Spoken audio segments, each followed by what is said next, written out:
When you finally understand the nature of the narcissist, you realize something both painful and freeing. The person you once loved no longer exists, if they ever did. The love you gave, the future you imagined, the person you thought you were building with, all of it was an illusion. To heal, you have to treat that illusion like it's gone. You have to treat the narcissist as if they are dead, not in a hateful or vengeful way, but in a way that honors your own peace. Because the truth is, what you were connected to wasn't life-giving. It was draining, manipulative, and destructive. When you stay tied to a narcissist, emotionally, mentally, or spiritually, you keep yourself attached to a soul that is, in many ways, already lifeless. They're disconnected from empathy, from truth, from love. You can't revive something that refuses to live. So yes, you have to grieve them. You have to go through the stages of loss, because you're losing someone, or more accurately, you're losing the idea of who you thought they were. You're mourning the fantasy, not the reality.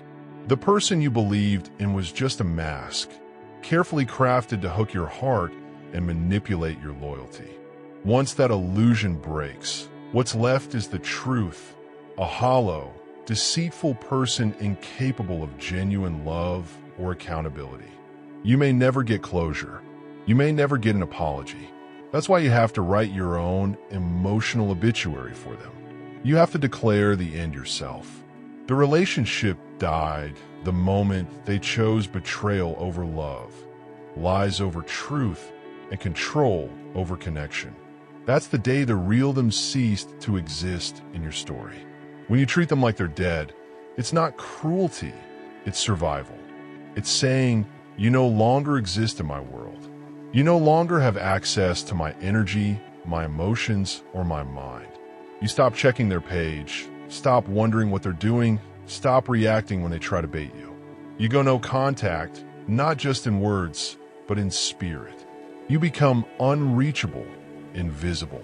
You let them fade into nothing. And yes, it's going to hurt at first. You'll feel the ache of letting go, the quiet that comes after chaos. But that silence is sacred. It's the sound of peace returning to your life. It's the beginning of your rebirth. Every time you resist the urge to look back, you're burying another piece of the pain. Every time you choose yourself, you're choosing life. Because the truth is, the narcissist died the day they decided your love was disposable. They died when they looked at your tears and felt nothing. They died when they played with your loyalty like it was a game. You don't owe them a funeral or flowers or another ounce of compassion. You owe yourself healing, freedom, and the courage to live again. So bury the fantasy. Lay to rest the illusion. Grieve the loss of who you thought they were, and walk away from the grave without looking back. You're not abandoning them. You're saving yourself.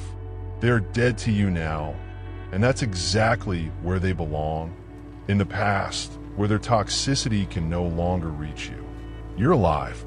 You're still here. And that means your story isn't over. It's finally beginning.